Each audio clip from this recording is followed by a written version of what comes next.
สวัสดีครับสบายดีพ่อแม่พี่น้องทุกคนทุกท่านเมื่อนี้บ่าบ้างกะมาอยู่เหินพอเท่าเกิ้งพ่อแม่พี่น้องอ่าวันนี้เนาะวันนี้บ่าบ้างก็จะมาสัมผัสทาง200เนาะแล้วก็สัมผัสทางพอเท่าเกิ้งแน่อ่าเมื่อนี้เพิ่นก็ได้หนดินได้พ่อแม่พี่น้องหนดินแล้วก็หนพูดแหละตาแดดอยู่ผู้เดียวแม่งๆอยู่พูดแหละเนาะแต่น้อยไปเรื่อยคือเราเห็นอยู่ในคลิปก่อนนั่นแหละเราก็ได้สอนได้เพอเลย สบายดีสบายดีเนาะได้สอนได้อันนั้นซอยเพิ่นแหละพ่อแม่พี่น้องจะน้อยเฮาสิไปสัมผัสชาวร้อยพ่อแม่พี่น้องบ้านนี้มาเอามาหาบุญเพ็งก่อนเฮ็ดได้เลยก่อนว่าจอยว่าสบายดีป้าลุงเออร้านน้อยดีเจอบ่ได้เหินงามได้นี่โอ้อีร้อยขึ้นมานอนแล้วบ่ขึ้นมานอนแล้วบ่โอ้เข้าอยู่ทางไหนบ่ น้องคอยนอนเพิ่นว่าน้องบุญเพ็งหันนอนอยู่ไหนพุ่นแล้วเพิ่นว่าเนาะโอ้ได้เก็บงามไหมเนาะดีใจบ่ไผซื้อให้น่ะโอ้เก็บขนมอีกเนาะสวยงามหลายเนาะสวยงามบ่สวัสดีก่อนสวัสดีครับสวัสดีค่ะหรอวะเนี่ยร้อยกับว่าพูดไทยเป็นด้วยนะทุกคนเอามาหาอันเมย์พระเท่าเกิ้งก่อนมื้อนี้เพิ่นเฮ็ดเพิ่นเลยอยู่เด้มื้อนี้คือมานั่งเงางอยซอยซึมแท้มื้อนี้เอาสบายดีโดยมื้อนี้สลอยเฮ็ดเพิ่นเลยมื้อนี้หั่นนั่งอยู่ซื่อนี่แหละ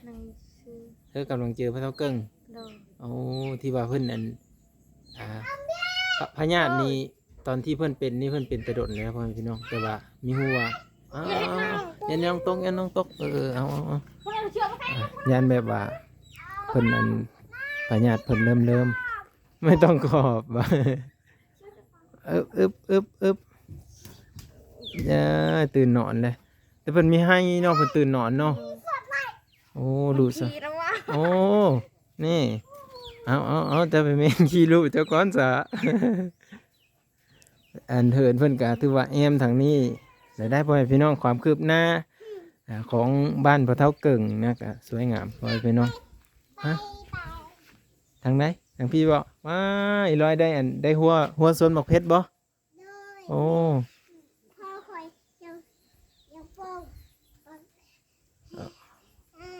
พอจะปลูกบ่โอ้จะปลูกเมดปลูกยังแน่เจ้าสิให้พ่อจะปลูกยังแน่ปลูกเตี้ยวแล้วนั่นเพื่ออีกหัวสิงไข่ปลูกบ่ต้นกล้วยปลูกบ่มีนี่เฮ็ดได้สบายนี่ซื้อเอาโอ้อีร้อยสิเอาเงินมาใส่โอ้เท่าเกิ่งก็เมื่อยเลยนะเพิ่นว่าหลายเติบได้เนาะความคืบหน้าเมื่อนี้ก็คือเพิ่นน่ะได้ค้นนั่นได้ค้นดินทรายค้นอันนี้เข้ามาพี่เนาะแล้วก็พอเท่าเกิ้งอันเบ้าลาวว่าเฮ้อต่ออันนี้เฮาในเด้อนี่เพิ่นยันเจ้าไปลูบเอาแล้วยันอันบุญเพ็งเอามือจกเชิญน่ะ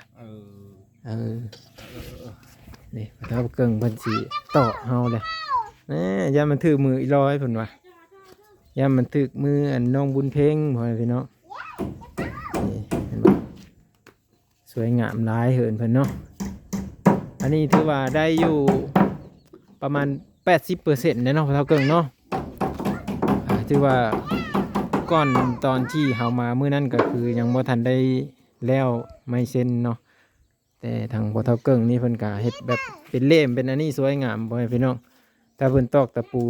ใส่แป้นเพิ่นก็สิแบบนี้เลยมันสิออกมาลักษณะแบบนี้ครั้งนี้เพราะนะไม่เซ็นครั้งนี้เพราะเบาบางก็ว่าสวยงามอยู่ได้พ่อแม่พี่น้องเนาะในการได้เดินของในสร้าง FC มีคอมเมนต์เนี่ยเลยแน่นอนเนาะทางผู้รักผู้ใหญ่หรือว่าท่านผู้ชมทุกท่านมีความคิดเห็นเนี่ยเลยเนี่ยกับบ้านพ่อเฒ่าเกิ่งเนาะตอนนี้ก็คือเพิ่นได้อุ้มลูกอุ้มเต้ากินข้าวกินปลาแล้วได้เพิ่นก็ได้ลูกสาวเพิ่นก็ตื่นเบิ่งนางบุญเพ็งว่าอันเบ้าทิศสันไอ้บ้าง มาเบิ่งทางนี้แน่ว่าซั่นพ่อค่อยสิปลูกต้นมะเพชรปลูกพ่อค่อยสิปลูกอันเฮ็ดโซนได้เพิ่นว่าโอ้พ่อแม่พี่น้องคักหลายคักหลายทางพ่อเฒ่าเกิ่งเพิ่นสิได้เฮ็ดโฮเฮ็ดโซนฮะโอ้ร้านน้อยบุญเพ็งเพิ่นว่าอันให้พ่อปลูกอันมะเพชรแน่ปลูกเตี้ยวเนาะภาษาลาวเทิงเพิ่นสิเอิ้นเตี้ยวเตี้ยวก็คือเป็นมะเพชรร้านน้อยบุญเพ็งกระดุพุ่นน่ะเก็บไม้เก็บตอกอ้อเอาเนาะเก็บโอ้เก็บเอามาเสียนออกให้อันให้พ่อปลูกหมักเพชรเนาะโอ้ดุขนาดพ่อแม่พี่น้องพอว่าปลูกหมักเพชรบ่โอ้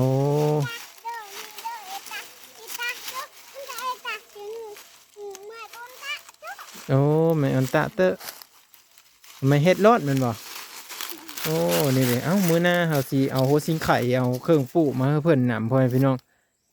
สิเอาผักบงมาให้เพิ่นปลูกนำเพื่อว่าให้เพิ่นได้โลมีให้เพิ่นได้เอาไปโคสู่กันกินนะพ่อแม่พี่น้องมื้อหน้าบ่าวสิเอาโหสิงไข่มาเฮ้ออีกเนาะนี่อันนี้ก็คือโหเพิ่นนี่ใกล้สิแล้วได้เพิ่นก็ถ้าแต่มัดหาเอาเสื้อแล้วก็ถือว่าแล้วเนาะนี่ครับทางร้านน้อยบุญเพ็งนี่ก็ดูพ่อแม่พี่น้องเอ้ยเนาะขยันเนาะเป็นเด็กที่ขยันเนาะปู่เห็นบอกเพิ่นเห็นพ่อแม่เพิ่นเฮ็ดแล้วเพิ่นก็เฮ็ดอีร้อยคือมีถือเกิบในเด้เกิบเด้โอ้โอ้โอ้บ่มีอีสังซ้ำยันอีร้อยเหยียบน้ำเด้บ่เหยียบบ่หมดเลยระวังเหยียบเด้อเอาเดี๋ยวไอ้มาถ่ายทางนี้ก่อนปีโอ้ยพี่น้องเพิ่นกะถือว่าเฮ็ดเหินไประดับหนึ่งแล้วได้นี่นะเหินเพิ่นนี่ใกล้จะสำเร็จแล้วมื้อนี้เพิ่นกะมาค้นดินฉายเนาะแล้วเพิ่นกะสิหยุดพักเช้าเมื่อยแล้วพี่น้องเอ้ยนี่เห็นบ่โอ้สลอยได้เพิ่นเลยเด้น่ะโอ้ได้ขนมของฝากของต้อนบ่หันโอ้ของฝากของต้อนจากเบาลาวบ่โอ้ดีใจร้ายพี่น้องนี่เพิ่นกะเอาดูน้อยเนาะนี่ดิอันนี้เนาะเอากะไม่รู้จักเนี่ยสิว่าแล้วพี่น้องเอ้ยเนาะก็มีแต่ว่าดีมกดีเจอน้ำเพิ่นเมื่อนี้ก็มาอัปเดตเทินพอเท่าเกิ่งเนาะในทรงแรงๆซันเซ็กก็มาพร้อมกับเขาเบาหลาวนั่นแหละเนาะแต่ว่าเขายังไม่ทันได้กลับเนาะตอนนี้เห็นบ่เพิ่นกะจะมีแผนการเฮ็ดห้องน้ำบ่ดีว่าเนี่ยเลยได้ไปถาม200ก่อน200มีแผนการเฮ็ดห้องน้ำบ่หรือว่าน่ะเลยโอ้มีแผนการเฮ็ดห้องน้ำเลยห้องน้ำนี่เพิ่นสิเฮ็ดอยู่เสือเด้อันนี้โอ้ทางหลังเพิ่นบ่โอ้เพิ่นมีแผนการแล้วตัวนี้หั่นโอ้ยพี่น้องเอ้ยโอ้แล้วเพิ่นพอเท่าเกิ่งนี่คนเข้ามาเนาะคนดินทรายเข้ามาโอ้นี่แล้วเพิ่นก็สิได้มามื้อหน้าพุ่นแล้วเนาะแต่ว่าพวกไม้พวกอันนี้เด้มื้ออื่นเพิ่นน่าจะเอามาบ่โอ้แต่ว่าเพิ่นยังบ่ทันได้เว้าสู่ฟังเนาะเพิ่นก็ยังทาผู้หลักผู้ใหญ่หั่นแหละเบิ่งแล้วก็พ่อแม่พี่น้องเอ้ย200ก็ดีใจแฮงแล้วบัดนี้เนาะมีบ่อนอยู่บ่อนอาศัยได้เด้นี่บ่อนลบพาลบพ้นก็มีแล้วพ่อแม่พี่น้องเอ้ยก็ถือว่ายังไม่ทันบ่ทันได้สำเร็จแต่ว่าพออยู่ได้เนาะพอลบฝนได้พ่อแม่พี่น้องท่านผู้ชมทุกท่านนี่สิประมาณนี้เด้อเรือนศาลบ้านซ่องเพิ่นแล้วก็